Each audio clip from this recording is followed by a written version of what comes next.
Tina. Younger is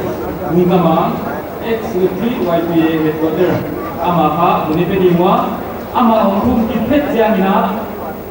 that's a Jamin Mama, Mama, as Lina.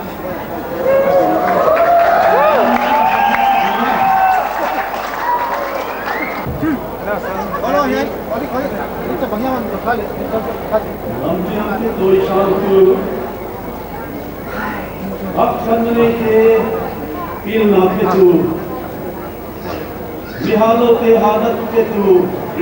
ibiak patian kia dipatu bienwari. Dunin, ibek kanin, thilhihte ting, topa tu pinai thingangin, ibek pinina dingdingin.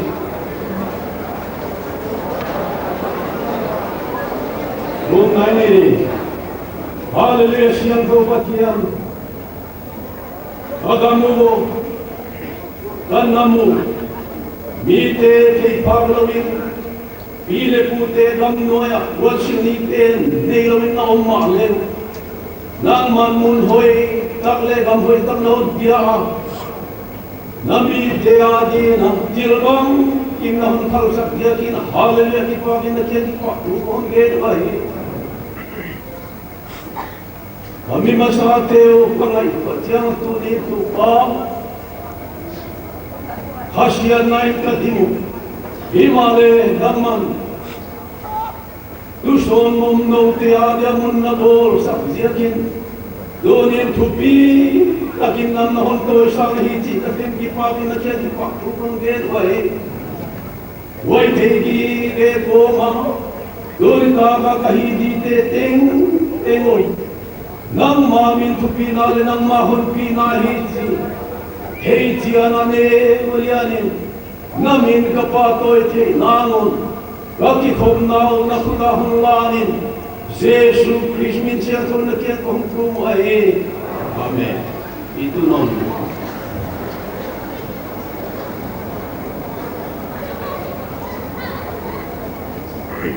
Heutu ba, hamang dinu bang kisak sumina, tupan ko mo katon po ang di.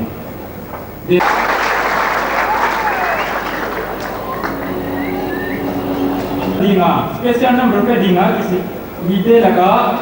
ama sa pen dingina geni konsai samdeu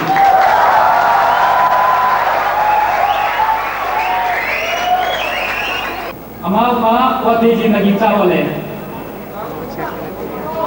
soke ama special number pe dinga samai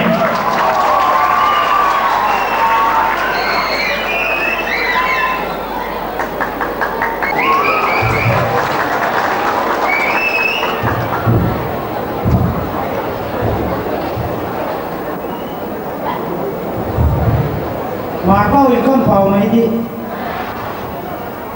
wah kalau sakit jom, aru no.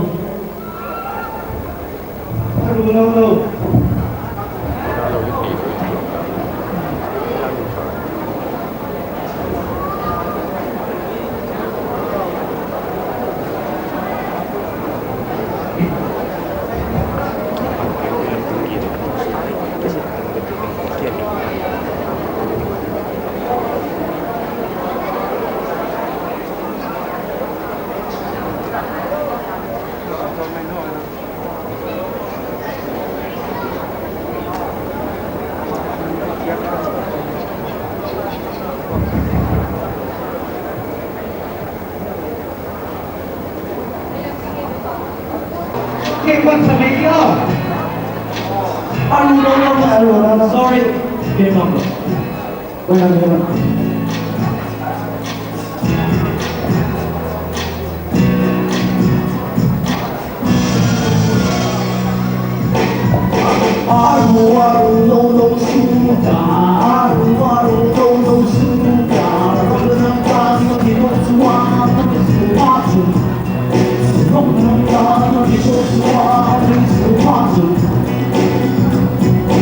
I will read you, baby.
Kipiak YPA Gen.Hqu Golden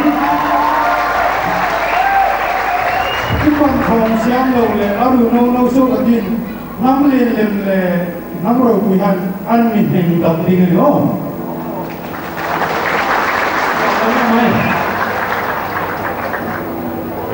พรุ่งนี้นะมิโซรามาที่พันอาร์ติสมินทันมามานี่องตุงะอามาเดอามาสเปรินะ introduce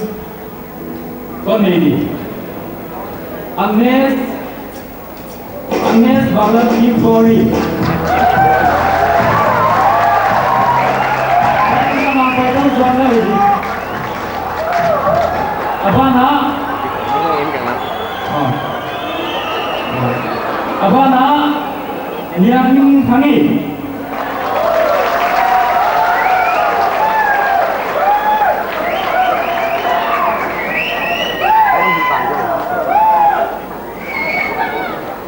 imunamo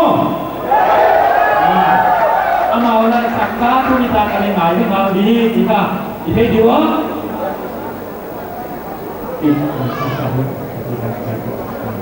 ekipawale abana una pani kusin kasa dikina kasam ngali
Ano mama zua lai dapat jadi kipiak dua amial saya kipiak dua adika ai hamina tunika ka program son mai je jadi dua kipan buai dua noi pakpa wale so ki thelo biai dance competition ada ring kya le pen som kat pahi tikai ke dua un son mama jadi kita itai komina di spin jalan noi di am tuna welcome interest gaining ina Heutu pa mangjung khut kasamai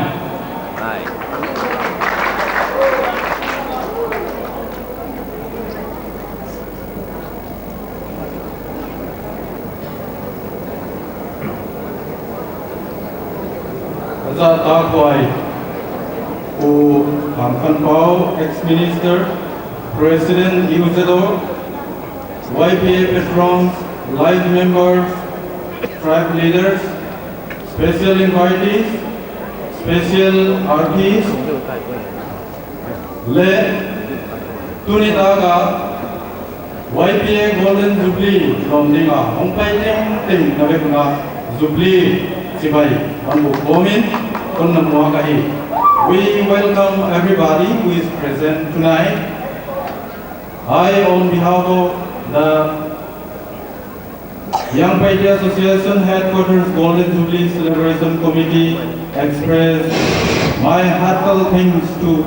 all of you. Tunita gina, Heutu de sana zia gina, welcome speech atia, ahia,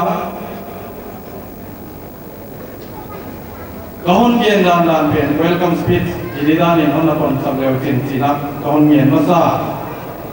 Heutu dari sana zia gina, siasin pawlpi presiden, kahit na tu ina dari sana ahon piawa welcome speech, ahon piawa muna speech theih, ahon si zia guna welcome speech sang ina short loi, ahon kipiak lapting ahi theih mipite kon men maksa kile. Jengkona hotel kada tutsor talole si aki gela. Wai bang sinayam jengai to atole tuge lampang le sor lole.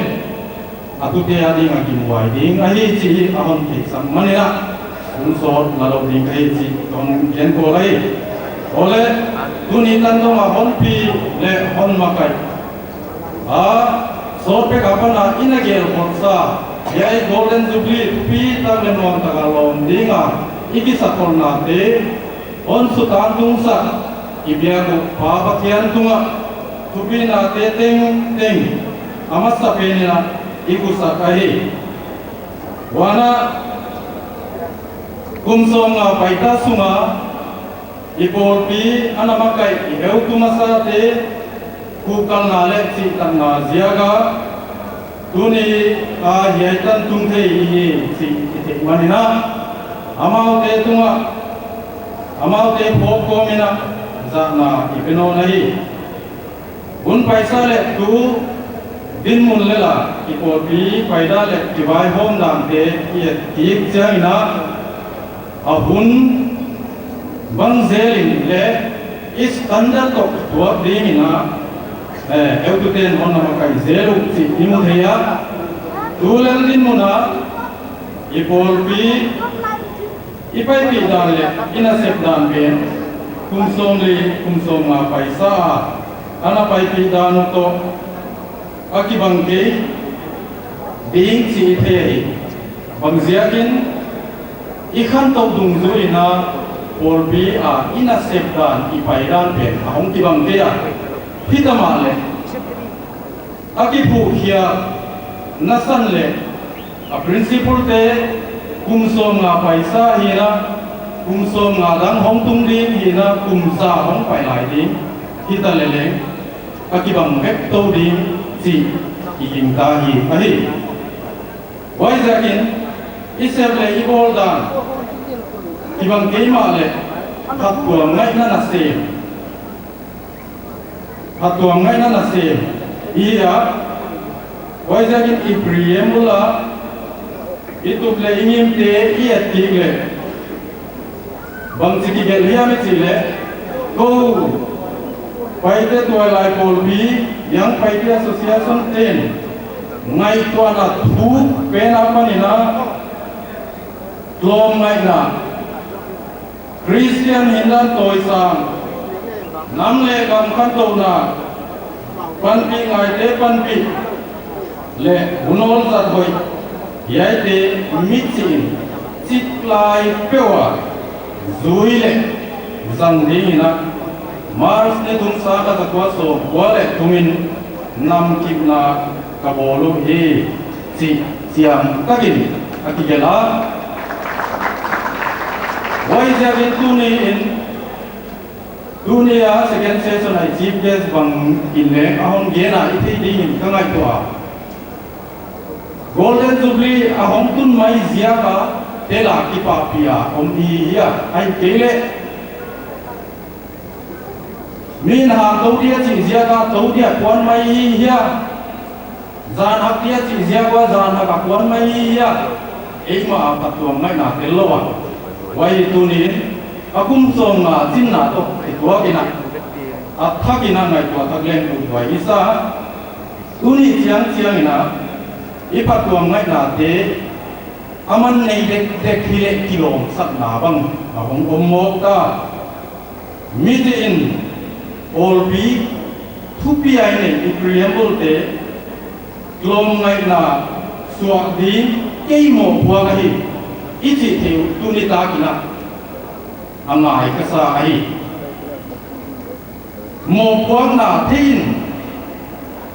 dei tel na omjia hon nei saka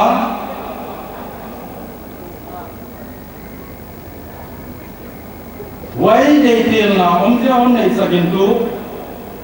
hilou ding ina dei tel na ahon pe ding ai mi dam tak den idei tel na kya ithei ge bua ima le imo buak na te ithei ngei lo zia kin ithei mut lo zia kina lo san na bang hilou lam abang ahon pi rut kana ka hi pathya ni ilai siam thawa bang ti bang ina ge na ichi le namawa inna le si na wal zohna le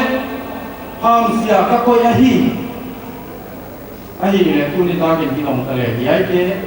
bang koih pe ni tel li nga le tin ki dong le aneu pe na pan alian pe tanina hinna le wal zohna ka to ka tel ding silo ding kwa ma om ding ki ngai to ke himale yai wal zohna le hinna tel tuin amo buang na athei tuan ke level sina a apilu thau di ngai amo buang na te asep so tuan ke level ahong pu di nga sina ahong tua lu thau di yai ta kai tulaya itwai lai tam tak te sultan na wai jagin kumsom ma melmu I to kitonina kibon thang na ding kiet thang na ding tampi nei ding a ipi pu dewa pana migu kal miginom mijitak le phatuang mai panpi ngai le panpi wai ipi ibu apan ilua tau ni lau tu ni jamin bangtan itunga ina ki pel khiak se ka ta ka le atama zui thai le nge na ichi ta na teu itlong ngai na teu ikinom na teu athaka so ade nge na YPA Golden Jubilee kum song nga chin na to ki to kina siang na kahon bolin yai tengin kahon kakinring ka kipa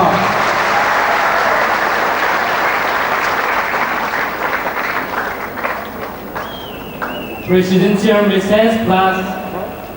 welcome speech from the YPA headquarters. Tuna, Chief Guest, Honorable Chief Guest, Yaya, Dayas tumang paito gina kanina.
Asata Huai,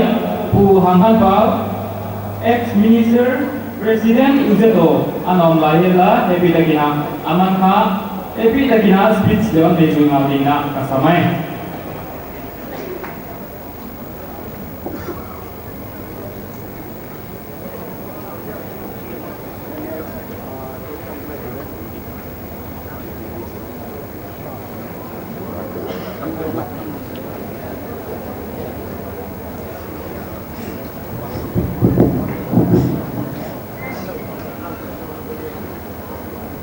Zata Huai Jubilee Tamsung YPA Golden Jubilee Celebration Lodging Sani Ngan Kikom Ipite Hazo Sie Papu Sienin Tuni program session Khanapan Akum Natan Jie Mang Thei Nga Sukhom Jata Jin Ipite Hazo Sie Jong Kipak Wa Papu Sien Punga Kipak Tu Masan Dikul Mahi Ipite Naun Piwa Hampea Sebagai Kambol Thilo Jeun Zana Kampi Kumin Kulang Kadamin Sebagai Kampi Mahi Zata Duita Yang YPA Association Golden Jubilee Celebration Committee Lamka Headquarter YPA Lamka Cassette Pawlpi Lok Tuang Tomate Hozusia Mizoram Gampan Yang Mizo Association Lamka Angkiton Pi Migun Artist Long Tong Te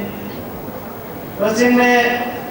Philanthropies Organization Tuam Kam YPA Golden Jubilee Tunita Ammang Tehozosie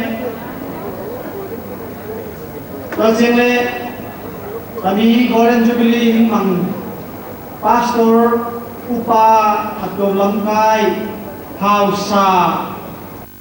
Le Lamka Tuam Om Tehozosie Na Piun Kung Magipatu Kahindena Zanan Kung Kusang Tiawahi YPA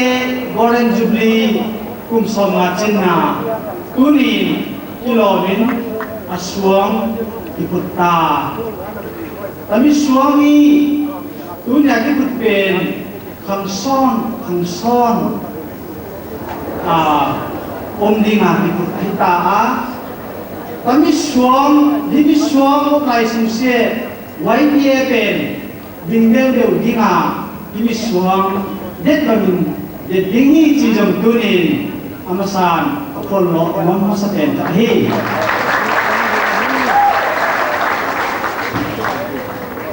YPA pen kum somna cinta kei adingin athabang bangjere chiahile pichibang YPA ten set ilam nang pen pangkhalo kahi chenga te ari atha sunta kisor la hoi ma zo kampau sunga jam ZYO kapurwa bangachana ZYO pangengi ko me kachile YPA te akipan konship ni bol ahi chilong ka pom som kya no he kami nungzuin YPA jong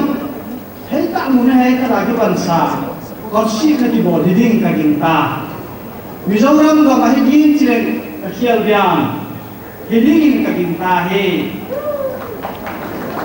Mizoram hi igamoya ikopiwaya ikingat na penu ta salama hagaw lama izongle mona inete no gamahi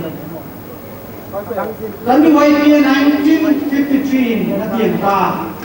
tuni YPA na kutu sanga ko somale tumngaya YPA na kutai tanawai omte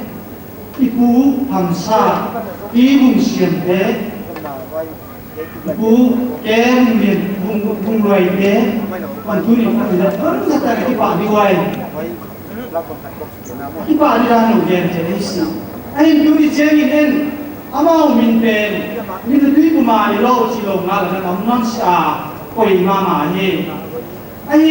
adam lai sunte YPA no kutu dam lai sunte na tua ki pa thu gen jimlo YPA ki go hiloin zohna nang pin gen ding ba hi kujen dunia kam suma amau ten hei suma ki pana YPA koi mora ana gel do dia chimo ilunga mama tamai suchengin Mizoram gama ikopiwa izo gama YMA chỉ ổn chỉ thiếu YMA ni nếu nó phát triển từ đi lên có các đuôi mà he India semua YMA tên sẽ còn lâu bằng cũng là bên cái sáng tác cho qua som cũng là nó tiền ta Young Mizo Association 1935 nó tiền ta còn aku nó tiền cái gì đấy cũng là yang missionary ya nó ông Mizoram cái mà Sakam de Bu Lewis Evans amau lima kamin ku niera ijle tilom tasenge pi katie fox ti holoi pi zai ajiwa amau de hi missionary nom bila kiloma uten pichibang philanthropic na se apoi modan mizo kama ko kien kithea tujenin YPA pen lian kamama a membership mai jong lakni le singa pang pata kista hei sungam te ome chile again northeast states Oma Assam Meghalaya Mizoram Tripura Manipur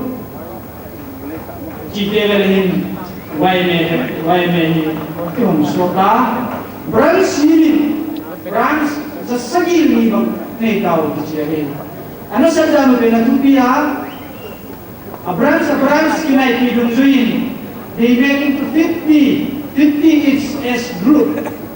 in Siemun. Nah, saya mau cerita tuin. Kami branch tinggal sekai form dingin.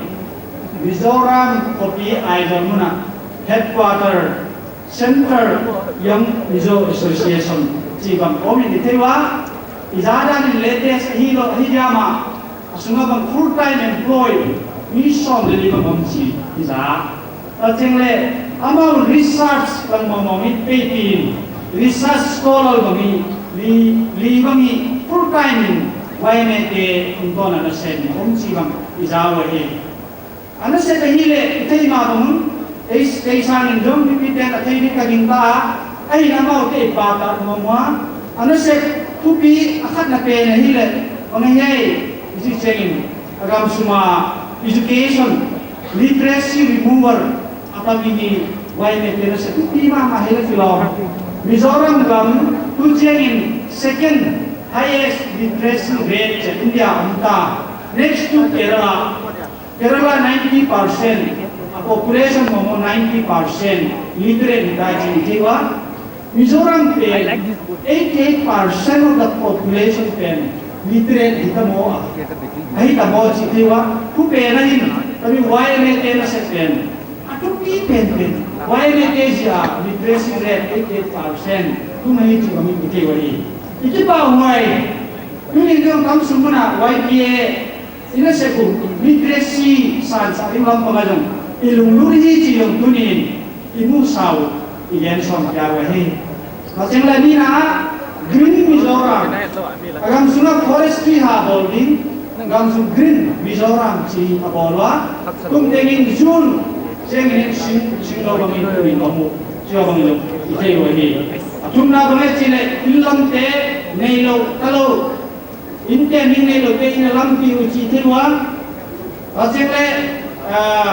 madandang kantona drug abuse lam pangni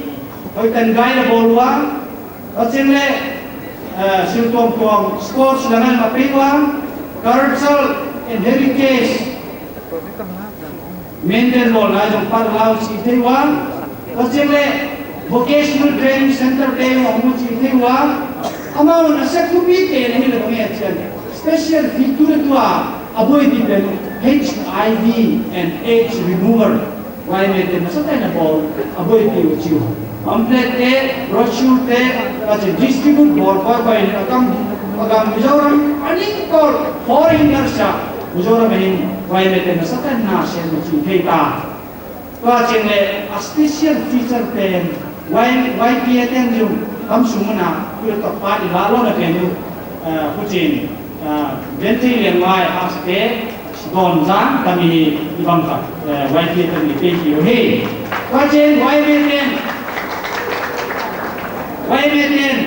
award konton muta government of India ke pansan award kampi muta set Phalna award kampi muta all India in selected hai tau bang tabang award chile Indira Gandhi